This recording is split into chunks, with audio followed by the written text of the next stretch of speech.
りてんこ盛り。突然ですが、皆さんはコミュ障ですか？はい、オタクの方は何かとコミュニケーション能力が過ごしがちな方が多いかなーって私含め思うんですけれども、そんなね、全国のコミュ障に今回おすすめしたいのが、小田智人さんが描かれているコミさんはコミ障です。まず、コミさんは古いにみと書いてコミさんで読みます。こちらの黒髪ロゴが特徴的な美少女でして、しかも成績も優秀だし、スポーツも万能だしっていうパーフェクトな美少女なんですけれども、本名がコミショウコと言いまして、実はとんでもなくコミショウという欠点がございます。で、主人公がこちらのピンボケしてるただのひとひとくんっていう何事もね、平均的なただの人っていうのが特徴的な男の子なんですけれども、このただのくんがコミさんと席が隣同士になったのをきっかけに物語が進んでいくという学園ドラマとなっております。コミさんのコミショウ具合がね、かなりリアルなんですよね。同じコミショウとしてこれあるわーってなったのが、突然クラスメイトから声をかけられるっていうシーンがあるんですけど、コミさんが。でね、その時のコミさんの返しが、なんですよ。コミショウっていうのは声帯にタイムラグが発生しがちなんですね。本当はって言いたかったんですけど、っていう音が出る前に先に空気だけがフライングしちゃって、そのの力が全てにかかり、コミさん最大の特徴として、言葉はうまく話せないけど文章はスラスラ書けるっていうのが、主人公の只野くんがもしかして筆談なら話せるって声をかけるエピソードがあるんですね。それまでミステリアスな美少女だと思われていたコミさんが初めて苦しく切ない胸の内を黒板に書き連ねていくんですね。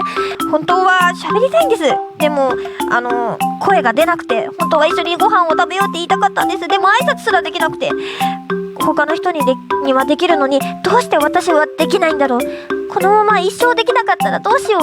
う。迷惑をかけてごめんなさいって言うんですよ。もうね、これを見てね、コミさんを好きにならないやつはいないね。もってね、その後只野くんがね、今日はいい天気でよかったですねってここまで書くんですよ。もうね、ただのマジただものじゃねえなもうみたいなはい、もうね、この詩は本当に素晴らしい。一巻の確かエピソード4、5あたりなんですけれども、まずはね、ここだけでもね、ぜひ見てもらいたいなって思います。で、ここからですね、コミさんと只野くんで友達を100人作るっていう夢をね、一緒に叶えていくんですけれども、またね、その後出てくるクラスメイトたちが個性的で、まずは転校を繰り返していたせいで、クラス全員とほぼ幼馴染っていう幼馴染ちゃんとか、あとは小見さんに並々ならぬ執着を抱いている山井蓮ちゃんとか、山井蓮はなんでしょう、恋って書いて蓮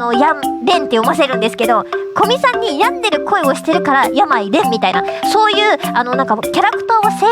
性質を表した名前なんで、なんでしょう、最初に名前が出てくるんですけど、こ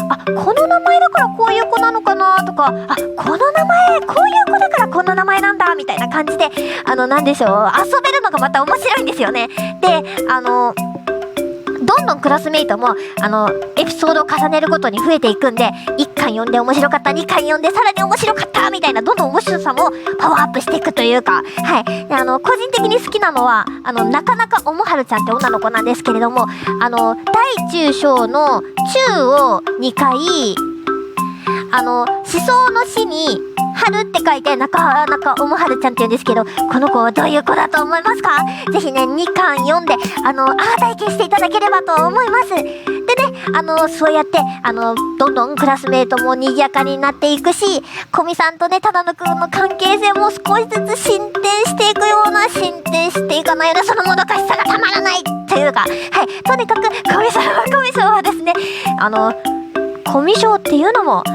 美少女がやればこんなにも素敵な個性になるんだと、全国のねコミショウにね、勇気とね愛を与えてくれる素晴らしい作品だと思いますので、はい、よかったらぜひぜひ読んでみてください。はい、以上、そがまりでした。バイバーイ。